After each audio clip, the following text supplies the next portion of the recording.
Watch right now in the Front News Project. Exclusive from the heart of the war, the Ukrainian self-propelled artillery, Bodana nullifies the enemy's invasion plans. Intense explosions on the road to Moscow. Military facilities in the Kursk and Vladimir regions are burning. And also, the hellish shelling of Odessa, Kharkiv, and Dnipro, terrorist Russia continues the genocide of Ukrainians. Fiery, hot, and blazing footage from the front lines. Watch right now.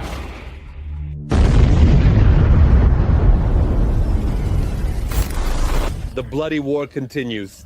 The war that Vladimir Putin and his pack unleashed on Ukrainian soil. The heroic resistance of the Ukrainian Armed Forces and the entire Ukrainian people in the fight for their freedom continues. Greetings, this is Front News. With you is Volodymyr Tymoshenko. The next 30 minutes will bring you the truth about the war, which our journalists gather from the hottest combat zones. So, are you ready? Then, let's begin.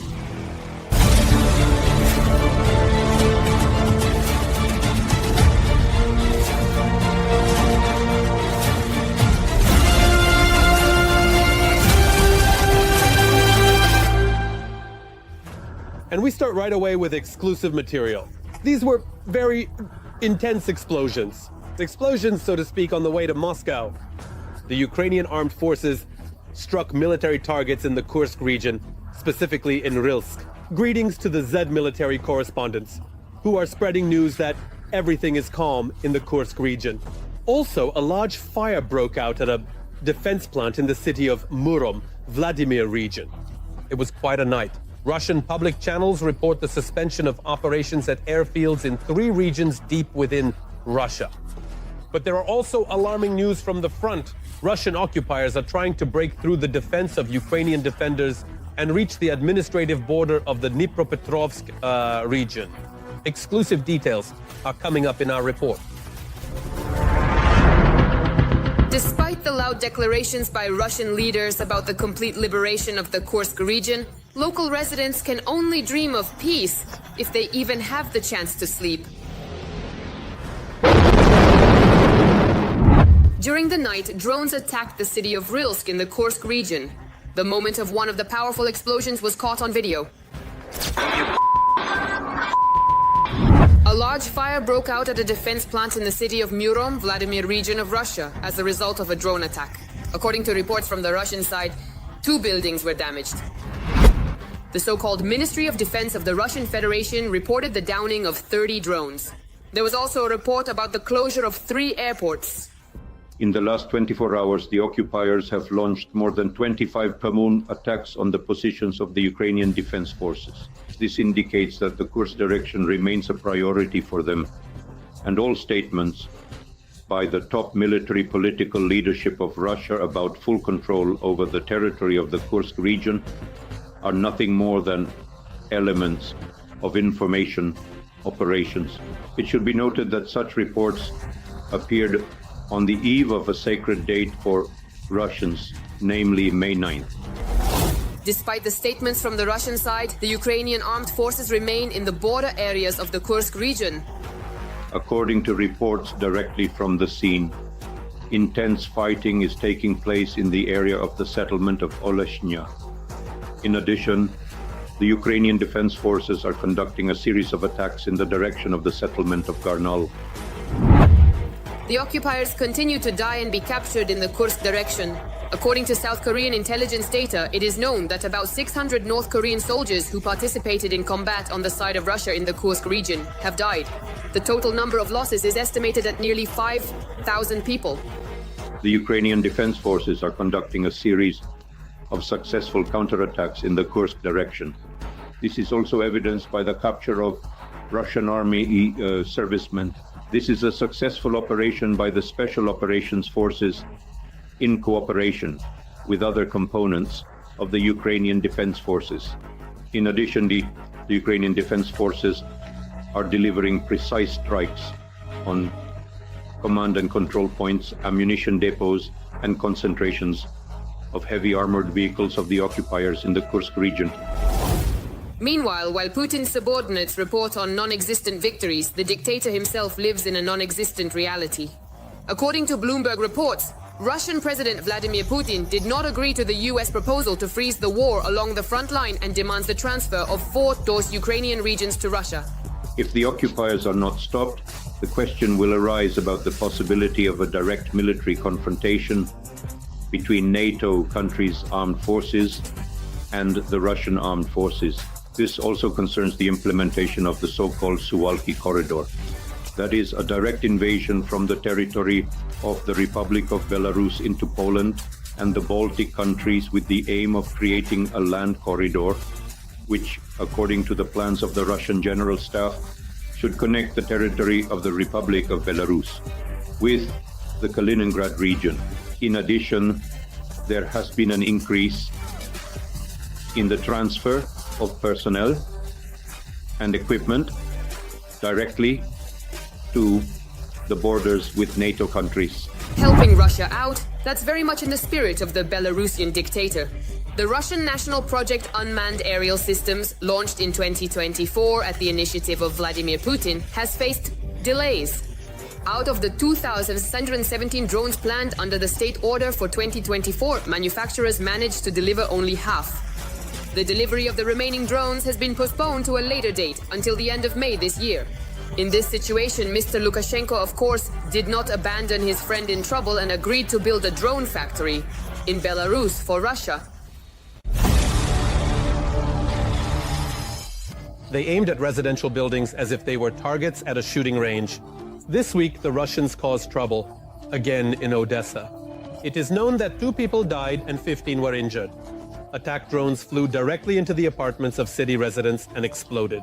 More details about what the residents of Odessa had to endure will be shared and shown by TSN correspondent Sergei Sachuk.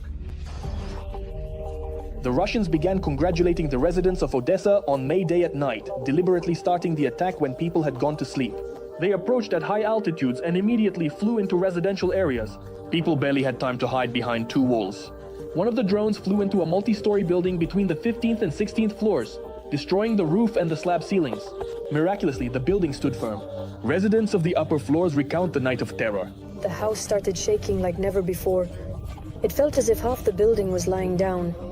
Then we started inspecting the apartment. There were no windows on the balcony, and even the latches were blown out. I also had seedlings on the balcony. Everything was lying on the floor. The children were injured by shrapnel. They were very lucky that they were a bit further from the explosion, and the shrapnel that flew didn't injure them severely because they were very large. Debris from the upper floors fell down and blocked the only exit from the building. The concierge says people had to break down the doors themselves to get out into the yard. Neighbors tried to provide first aid to the injured. Most people were injured by glass that flew from the explosions. It banged over there, and through the doors came either smoke or dust. It's unclear what. Through the entrance doors. I just screamed at first. I was scared. There were only injuries, head, arm. And people who had heart attacks were given medication, Valerian. Even at night, near the damaged high-rise, rescuers set up tents so people could warm up and receive medical assistance. In the morning, wooden boards and plastic sheeting were brought here, and they began to cover the broken windows. Law enforcement officials say the Russians have specifically targeted the civilian population with terror. There were no military targets nearby. There are no military personnel or military objects at the site of the shelling. Currently, the aftermath of the shelling is being dealt with. Assistance is being provided to the affected individuals, and the damages are being documented. Both apartment buildings and private homes of civilians, as well as their cars, have been damaged. In addition to this apartment building, a residential house in Moldovanka was also attacked by a drone. Here, due to explosions and destruction, 2 people died. The roof caught fire, so people had to be evacuated quickly. Several injured individuals were taken by ambulance. They have moderate injuries. And now, an analysis of the operational situation on the Kramatorsk and Toretsk fronts. The bloody rampage of the enemy's army continues here as well. In the Kramatorsk direction, the aggressors stormed the defense forces' positions in the areas of Chasiv Yar, at Novomarkovo, and towards Bila Hora. Our defenders stopped 2 offensive actions by the enemy. Currently, 3 more clashes are ongoing. In the Toretsk direction, since the beginning of the day, there have been 3 clashes, in the areas of Sherbinivka, Druzhba, and towards Estelivka. According to unofficial information, Ukraine has increased the production of its 155mm self-propelled artillery system, Bodana. from 6 units per month in 2023 to 36. And it is Bodana that greatly assists our defenders, including on the Toretsk front line. How exactly this happens will be explained and shown by TSN military correspondent Andriy Tsaprienko.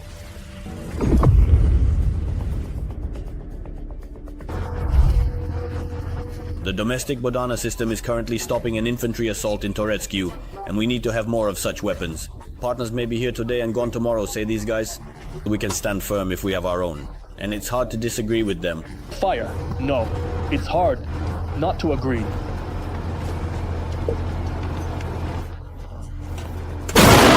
Convincing proof that the production of complex combat systems in Ukraine can be made widespread.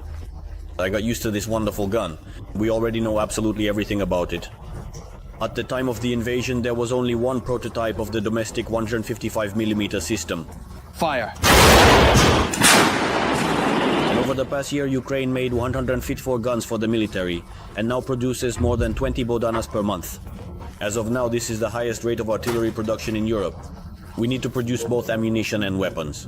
As practice shows, partners may be here today and gone tomorrow, and we won't have anything to shoot with. Although the Bodana is not as automated as its western counterparts, here near Toretsk the gun has proven to be a very accurate and long-range weapon. Fire when ready. Fire. A difficult direction. 20, 30, 40 shells per day are fired. The Russians are just gaining momentum. It's summer right now, and everything is just starting for them. The defense of Toretsk is the longest battle of the entire war with Russia, more than 10 months, longer than Bakhmut. The 100th Brigade and other units currently hold about 1/5 of the city. There is no front line here. Ukrainian positions can be deep in the enemy's rear and vice versa. In Toretsk itself, the enemy has lost more than 15,000 soldiers. Thousands of bodies lie among the ruins of the city because no one retrieves them. There are constantly many of them. Too many. It feels like they never end and never will. But to say that they have had any significant success, no. There is partial success. But I'll say this. If we lose a position, by a certain time of day that position is destroyed, along with whatever entered it. The Russians do not spare their own. If they notice the Ukrainian Armed Forces taking prisoners, they try to eliminate them. Ukrainian artillery and drones cut off all roads for the occupiers, but the Russians do the same. Most of the attacks occur when entering and exiting Toretsk.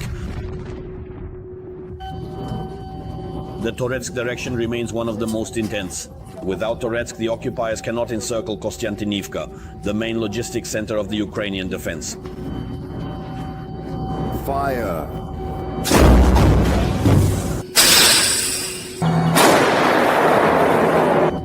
Therefore, there is a lot of work for Ukrainian artillerymen here.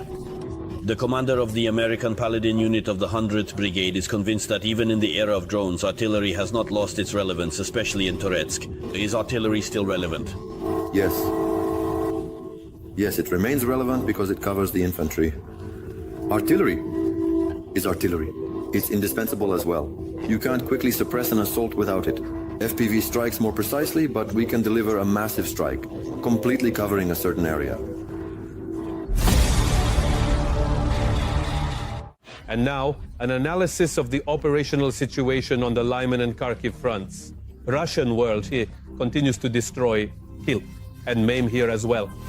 On the Lyman front, the invading army carried out 17 attacks on Ukrainian positions. In the areas of Nadezhda, Yampolovka, Kolodyazy, and towards Grikovka and Zelenaya Dolina throughout the day. 7 battles are ongoing. Our soldiers are steadfastly holding the defense and inflicting losses on the enemy. On the Kharkiv front, the defense forces repelled 2 enemy attacks near Volchansk and towards Novovasilievka.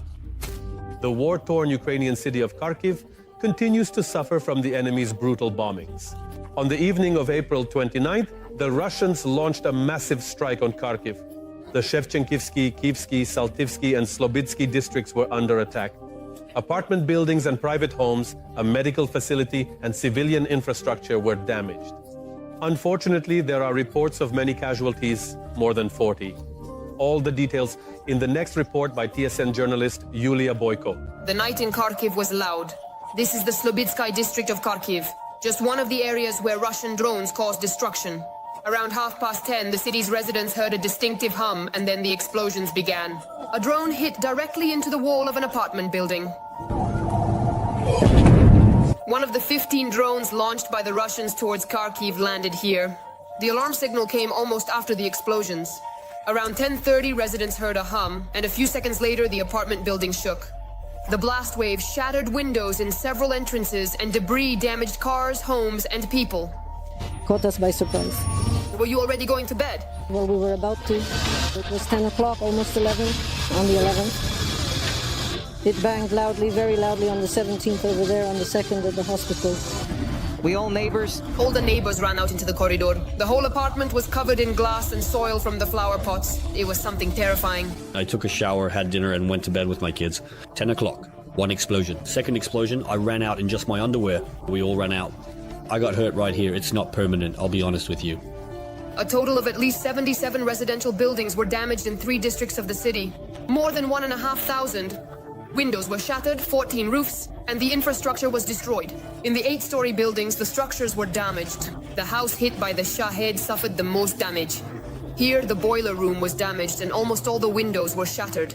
If we assess the degree of damage to the house in terms of the percentage of broken windows, it would be around 80%, because the apartments are complex and each apartment has an exit on 2 sides of the building. We're still figuring out the equipment, we don't know yet. The rooftop boiler room is also in question because it was the closest to where it hit. Some streets were flooded due to the destruction of water pipes. An enterprise and a hospital were also damaged. The impact was quite significant. The impact was near the hospital, in residential buildings, in private homes, multi-story residential buildings, and industrial enterprises. Our city's engineering infrastructure was damaged. The medical facility was damaged because a Shahed hit near it. Windows were shattered. Fortunately, none of the patients or doctors were injured. It is already known that Russia launched at least 15 Geran-2 drones at Kharkiv. 5 districts of the city were affected. There are reports of 47 injured. Among them are 2 children and a pregnant woman. Assistance points for the victims are already being set up at the impact sites. Psychologists, medical personnel, and public services are still working here. But now let's move to the Kupyansk direction of the front. Yes, this is another sacred goal for Putin and his entourage. Accordingly, the situation here is also extremely tense. In the Kupyansk direction, the enemy attacked 5 times in the areas of the settlements of Novosinovo, Glushkovka, Novaya Kruglyakhovka, and Zagrizovo. During the week, specifically on April 30th, Ukrainian border guards had their professional holiday. The state border guard service is not just about patrolling our borders. Over 3 years of full-scale war, the border guards have transformed into a powerful combat force that fights alongside the armed forces of Ukraine and the National Guard on the hottest fronts. The border guards now also have heavy weaponry, artillery, missile systems, unmanned and conventional aviation. And RSN correspondent Andrei Tsaplienko claims it was thanks to such armament that the border guards managed to repel an important section of the front near Kupyansk from the enemy. Here the Russians planned to cross the Oskol and establish a bridgehead. However, the border guards thwarted the enemy's plans. Let's look at all the details. Every departure of the border guards to the position is a lottery. If you made it, it means you drew a lucky ticket. Anti-drone nets along the road and burnt-out cars remind of the aerial threat, which makes the driver cross themselves when entering the semi-destroyed settlement. It's a very dangerous place. FPVs fly, drones fly, reconnaissance drones, Halls, Lancets. I am a believer, and it helps. And it helps. Despite the fact that Russian drones are actively searching for the position of these rocket launchers, they manage to reliably camouflage their installation. Ukrainian border guards are a powerful structure, equipped even with missile systems. In particular, thanks to these mini MLRS, the concept of which was developed in the State Border Service, it was possible to stop the enemy here, in some areas near Kupyansk. And not only stop the guys' claim, but also push them back. A success that should be consolidated. The State Border Service proposed combining the Croatian RAU S-12 trailer system with an armored army Humvee. What seemed like a simple technical solution at first glance turned out to be very effective. When the gun fires, it has its own recoil. On a light vehicle, it seems to wobble, but on this vehicle, it stands as if it's one solid unit. For some time, the border guards tried not to show these installations. Now it's clear why. The compact rocket projectiles, despite their size, have great power and produce an unforgettable psychological effect on the enemy. The installation can make 12 launches in 10 seconds, and while the rockets are still in the air, it can disappear from the launch position. Come on, let's go. That's why the enemy until recently didn't know exactly what was hitting them. You can press for single shots as much as needed, 1, 2, 3, and there's a salvo. I press and hold until all the projectiles are launched. But it's hard to keep technical solutions secret for long in modern warfare. But the Russians won't be able to replicate the Ukrainian success. They don't have such ammunition or vehicles. In this area south of Kupyansk, the enemy never reached the Oskol River and was even forced to retreat. The border guards believe it's thanks to their combat work. When I held these positions and advanced significantly forward, so pushing the enemy back further. This is all thanks to this vehicle and the team. There was work, there were shells, we worked a lot. The crew received a new target and is moving to a new firing position. And it's a couple of kilometers east of the point where we saw this machine working earlier. The line of combat engagement has moved away from Kupyansk here. The success, though local, is motivating. Time plays a decisive role. In the air, the strongest force is the drones. One of them is very close. It flew by. Everyone fully understands what could happen if it spots the installation. A command is given. The first 2 rocket projectiles fly towards the enemy position. After reconnaissance confirms a hit on the target, the full package is launched. Speed is the main advantage of this installation. They haven't even reached the enemy yet, and the crew is already leaving the position. Lesha, quickly take the camera. The guys are working in coordination with the drone unit of the State Border Service, so the success of the ground forces here should be reinforced by Ukrainian drones. These will be multi-strike drones working on the front line, FPV drones a bit deeper in the rear, and large night bombers even further back. Our reconnaissance wings are deep in the rear, there for the purpose of destroying, detecting artillery equipment, concentrations of equipment, and enemy logistics. The MLRS crew is returning at maximum speed through villages completely destroyed. The combat mission was completed 100%. Today, military fortune is on the side of our border guards. To maintain success tomorrow, we need to be faster and smarter than the enemy. Only this way can we stand firm.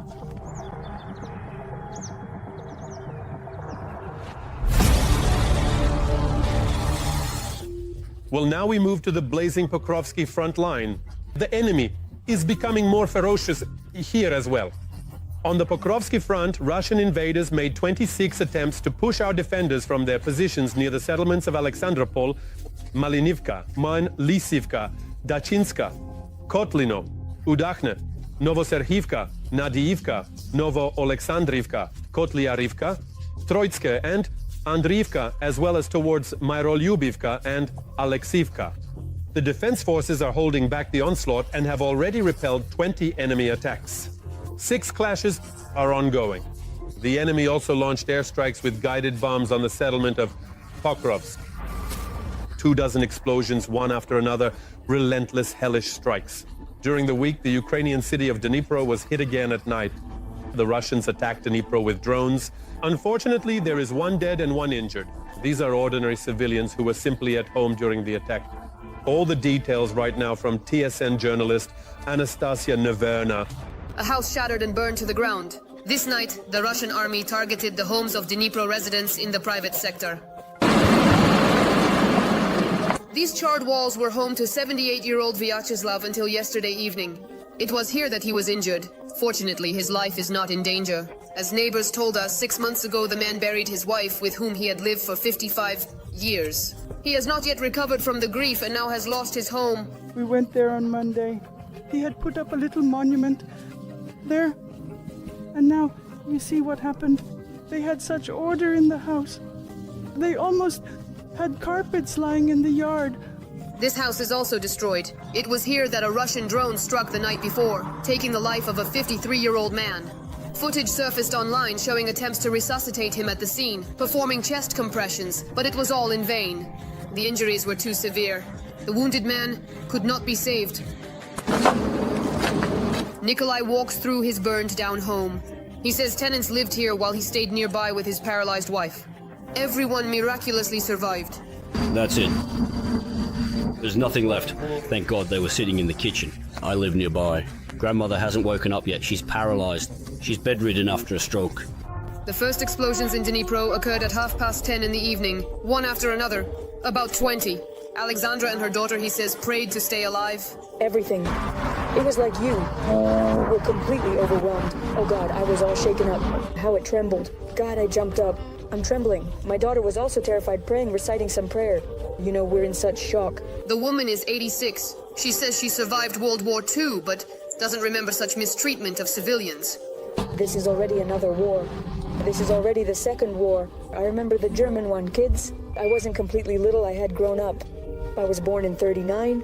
I already remember when the Germans were in our village. Even they, the barbarians, didn't mistreat people like this. Even the Germans didn't mistreat like these do.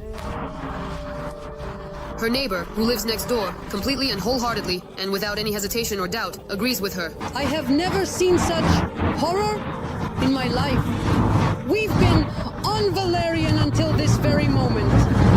We're trembling because it's such a horror. They say they don't shoot at residential buildings. Where did they shoot? There is no factory, no plant, no military unit here. Where did they shoot? They shot at the civilian population. In addition to private homes, a business, a funeral service bureau, and cars were damaged. Utility workers and volunteers have been tidying up the streets since night. Despite the attack they endured, Dnipro continues to live and work. All for today, but very soon Front News will feature new unique materials from our journalists in the hottest spots of the war, gathered so that you know the truth. This was Vladimir Timoshenko with you. Take care of yourself and your loved ones.